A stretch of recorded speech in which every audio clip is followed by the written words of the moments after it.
Ipagmalaki na ikaw ay tagasunod ni Kristo. Ako po si Father Fiel Pareha at ito po ang ating segment, ang Daily Devotion, na kung saan tayo po ay magdarasal, magbabasa at magninilay kasama ng salita ng Diyos sa buong taon.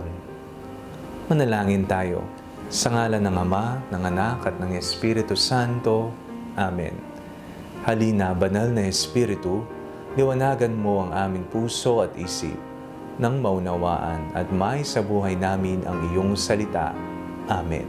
Our Bible passage for today is from the Gospel of St. Luke chapter 9, verses 21 to 27, and I read it for you. He sternly ordered and commanded them not to tell anyone, saying, "The Son of Man must undergo great suffering and be rejected by the elders, chief priests and scribes, and be killed, and on the third day be raised." Then he said to them all, "If any want to become my followers, let them deny themselves and take up their cross daily and follow me. For those who want to save their life will lose it, and those who lose their life for my sake will save it.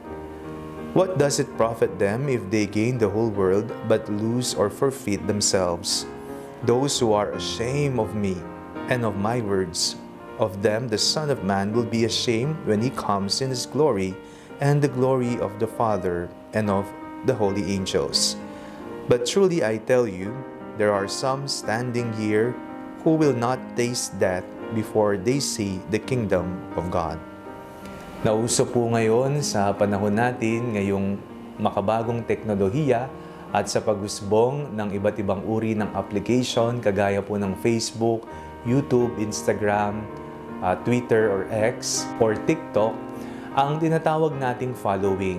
Batay sa mga followers, doon mo makikita kung ano ang interes ng bawat isa. Mayroon po na ang interes ay sa pagluluto, mayroon naman sa pagbibiyahe, travel vlogs, o kaya naman po ay sa mga makeup tutorials, o kaya iba't ibang mga dance craze, o iba pa. Batay sa iyong nais, batay sa iyong interes, yun ang iyong susundan at ifa-follow sa social media. Ngunit bago pa po mauso ang mga iba't ibang uri ng application or social media, meron na pong tanyag at kilala na talaga namang sinusundan ng libo-libo ang ating Panginoong Jesucristo. Nang panahon ng ating Panginoon, siya'y sinusundan kahit saan siya magpunta sapagkat nakita nila ang himala, ang mga gawa at narinig nila ang katuruan ng Diyos. Sino ang ating sinusundan sa buhay?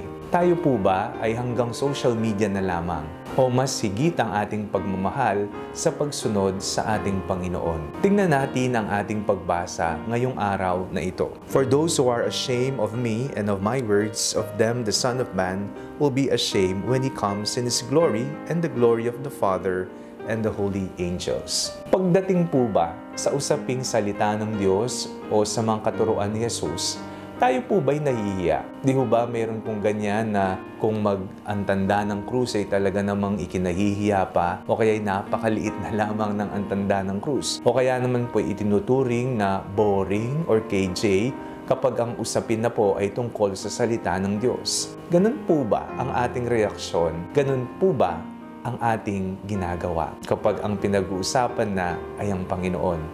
Ikinahihiya po ba natin ang mga mensahe ng ating Panginoon? Kung ating ikinahihiya ang mga ito, kung hindi tayo proud na tagasunod ni Kristo dito sa lupa, baka dumating ang araw maging totoo ang sinabi ng Panginoong Jesucristo. Ikakahiya rin kita sa harapan ng Ama at ng mga anghel.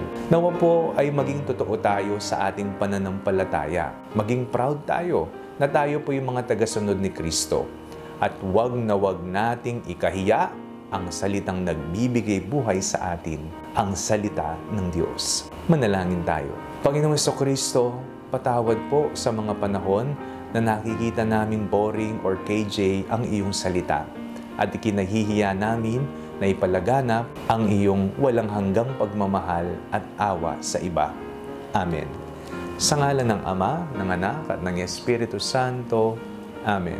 Huwag po ninyong kalimutang i-like ang video ito, mag-comment po kayo and share it with your family and friends. Ang Panalangin Bago Matulog ay may sariling Facebook page na po. Huwag niyo pong kakalimutang mag-like at mag-follow dito, and do not forget to subscribe to our YouTube channel. I-click niyo lamang po ang link na nasa description ng video ito o kaya naman po i-just search Father Fiel Pareha. God bless you po.